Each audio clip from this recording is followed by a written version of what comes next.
जय श्री जगन्नाथ।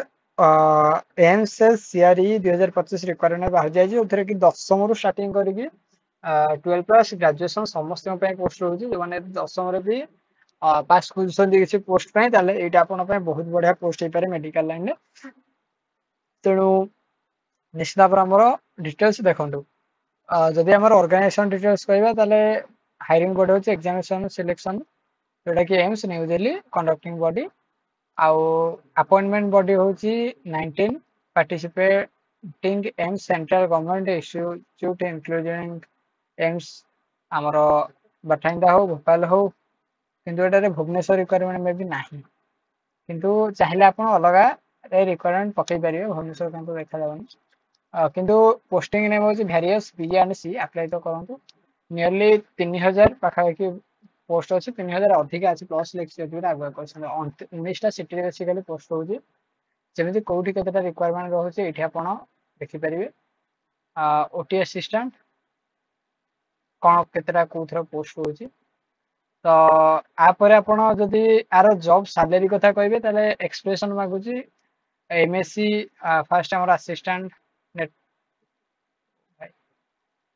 देखो आमर गैस पंप ये मेकानिक 10th प्लस 2 मागुची 10th पास इलेक्ट्रिशियन आईटीआई डाकुची एंड एमती कौन 12 पास असिस्टेंट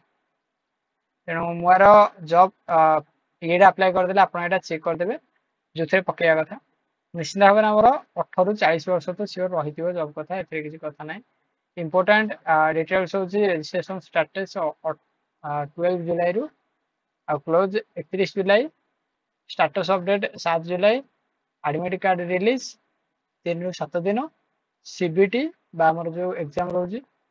कंप्यूटर बेस्ड टेस्ट जोटा कि 25 ରୁ 26 अगस्त आउ डाटा स्किल टू बी नोटिफाइड लेटर कह